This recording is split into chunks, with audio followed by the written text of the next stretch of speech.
Is Florida's real estate market going to crash?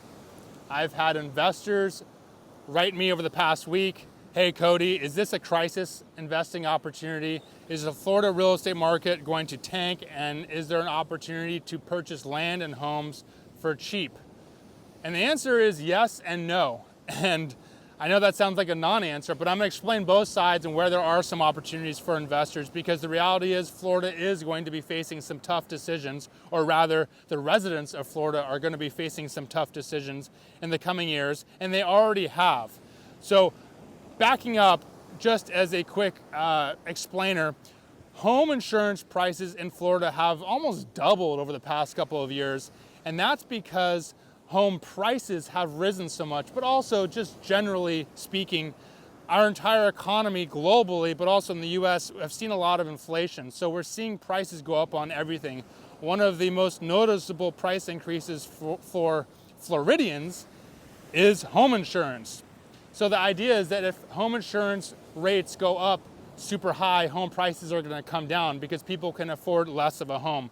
And traditionally, that is very easy to understand in many markets. Prices go up, insurance goes up, carrying costs are way too much for buyers, so prices must come down. And that's certainly the case in Florida, theoretically. Now, I'm going to explain Florida as a state because it's hard for somebody to understand this place if you don't live here or haven't been here. Florida is a very diverse state in its geography, but also in its demographics. So you have some cities and some areas with a lot of retirees. You have some cities and areas with younger people. There's higher income locations, lower income locations, just like many other places around the world. But Florida is especially unique because of how many retirees are here. A lot of people in the US come to Florida to retire, to live out their golden years, as Florida has really been the joke for probably decades about this. But over the past couple of years, Florida has really changed because of COVID. Once COVID happened, a lot of people moved to Florida. It's one of the few states that didn't really shut down. And a lot of businesses moved here because there's lower taxes. It's a more friendly environment to operate your business. So you have now currently a lot of younger people moving to Florida.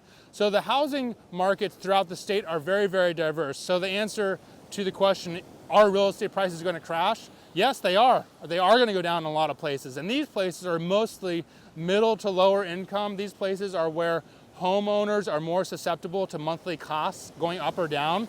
And these are also areas that have not been rebuilt in a long time. Remember, in 1992, Miami was hit by a huge hurricane, Hurricane Andrew. And the state of Florida, after this hurricane hit, re-engineered all of their building codes and required new homes to have higher elevations, a taller foundation, withstand higher winds, and have roofs that are strapped on. So you have a lot of areas in Florida with older homes that aren't built to this standard.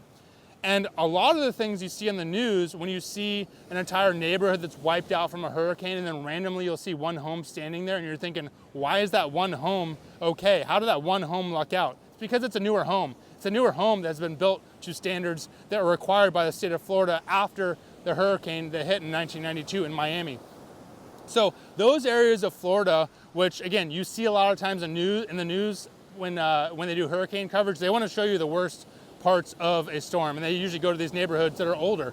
Those are probably the areas where prices are going to go down a lot for obvious reasons, because you got to rebuild, and it's a huge investment for somebody to rebuild their home or for somebody new to come in and rebuild a home. Now, that's probably where there's some opportunity for some investors to go into these older communities where there are lower or middle income traditional owners. It's likely a lot of those communities are going to get completely wiped out. You're going to have people not even moving back in. It's a little bit sad on one hand, but I guess that's just how the world works. That's how nature goes. It cleanses areas sometimes. Horrible word, cleanse, but it wipes places out. Let's just say that. The flip side of all this is that Florida also has a lot of wealthy people that live here. And I'm on a beach right now that has literally $100 million homes on the beach here. And these homeowners don't care about rising insurance costs. But inland from here, you have these master planned communities that were built in the late 90s, 2000s, 2010s.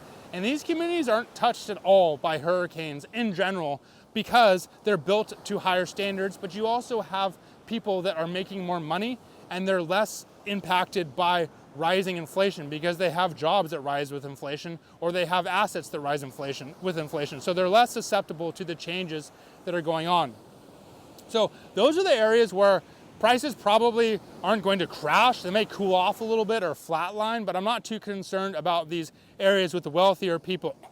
And the reason why I'm not just pulling this out of my ass saying that they're not going to be affected, because across the US, 63% of 65-year-olds and older own their home outright. And in these wealthier parts of Florida, where there are retirees and they're buying into the master plan communities, they're buying new homes, a lot of these people are buying homes cash. They're cashing out their 401k, they're cashing out their retirement accounts, they're coming to Florida and buying their home in cash. So if home insurance rates go up too high and they don't want to pay the home insurance policy, they just don't pay because they own the home in cash. They don't have to carry a policy. On top of all of this, Florida as a state has one of the highest home ownership rates and also one of the highest home ownership rates of homes paid off. So Florida is in a very unique situation where a lot of people living in this state own their home completely and don't have to insure it if they don't want to.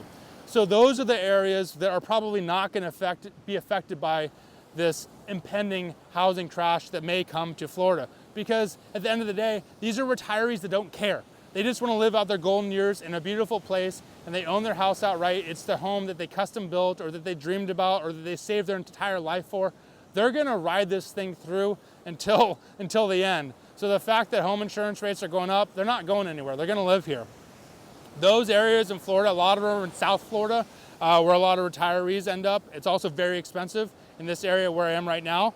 So the areas that may see huge price depreciations, Central Florida, the Gulf Coast of Florida, Northern Florida. So for investors looking for areas that may be severely impacted by higher insurance rates, you should look in those areas. There may be some huge opportunities in the coming years. And at the end of the day, Florida is still a really great place. We do have hurricanes, but again, the newer construction buildings, they survive just fine. And there's also a lot of places in Florida that are not susceptible to the tidal surge. They're at higher elevation. They're built to a higher standard. And they're also, again, in a beautiful spot. So don't be too bearish on Florida. There are certainly opportunities here, and there will certainly be areas of the housing market that do significantly contract, but a lot of places are just gonna be fine because we got rich retirees who ain't going nowhere. All right, guys, hope that makes sense. And if you have any questions or wanna know any specific markets in Florida, I follow it pretty closely. I'm an international investor. I like to look at global stuff, but because I live here, I always look to see what's going on in housing prices. I've built and sold a lot of homes here, and I know the market pretty well, so let me know if you have any questions. Look at this storm damage. You got birds picking up dead animals and turtle eggs, and there's debris everywhere. See all that? It's kind of nasty, but I guess that's what happens after a hurricane hits and nature takes back a lot what it wants. All right, see you guys.